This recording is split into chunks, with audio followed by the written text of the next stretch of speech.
Hi, this is Dr. Pachenik again. This week I want to talk a little bit about the two professions that I don't often talk about.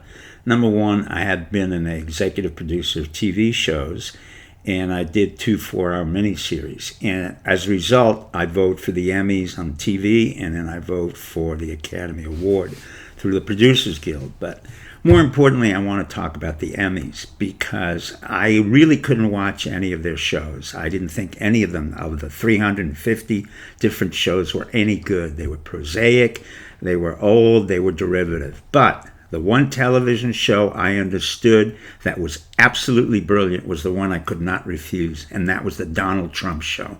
So welcome to The Apprentice, welcome to Donald Trump.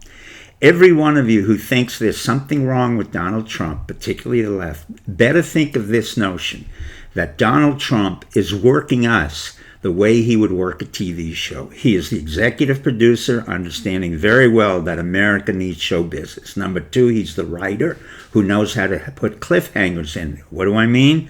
He put in Brett Kavanaugh. He was warned by McConnell not to put him in because he had a lot of background to it, but Donald didn't care because that was a cliffhanger. What an incredible cliffhanger this week has been when everybody's been glued to CNN. By the way, CNN is run by Jeff Zucker, and Jeff Zucker's doubled the number of people who are watching it. And guess who was the producer of The Apprentice besides Donald Trump? It was Jeff Zucker.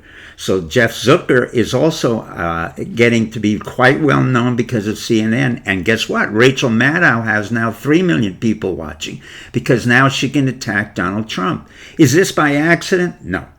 Donald understands that the essence of vitality and the essence of America is show business. That means that we need a cliffhanger, we need conflict, we need good guys, we need bad guys, we need to have humor. He went to the UN and made a joke. Nobody laughed. Well, let me tell you what's going to happen. We're going to watch as Germany and Angela Merkel are going to pay a very heavy price for mocking him on the stage. When you thought that Brett Kavanaugh couldn't go any further, what happened? Lindsey Graham comes up and says one of the amazing speeches of all time that will go down in the history of both politics and television when he said, "This is an abomination." And who congratulated him? It wasn't only Donald Trump, the executive producer, but his co-executive producer, the lovely Melania Trump, because both understood that no matter what is happening, they're going to make this a show business because people are going to be glued to the TV, both on the Fox News channel, which was created by Roger Ailes, someone whom I had worked with in the Bush administration, and we're going back to CNN and MSNBC.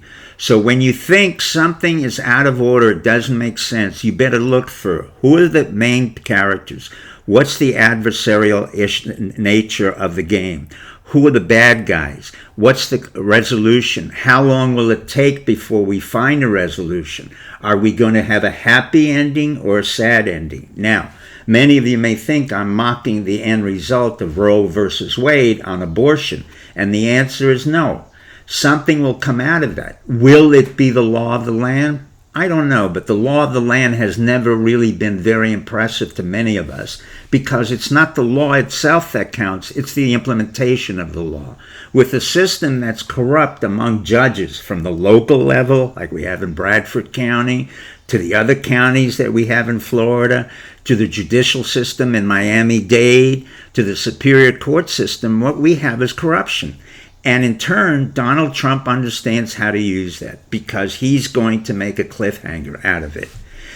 Now, think for a minute, who's the lead character in a show? It's Donald. Who's the major audience? It's you and I, including myself. So when I was looking up for the Emmys, I should have really written into the box that Donald Trump and the administration was the finest TV show I'd ever seen. Guess what, folks? He's going to get reelected because the TV show isn't over. And as Donald said, let's make America great. And his second statement was, I'm firing you. Thank you and good night.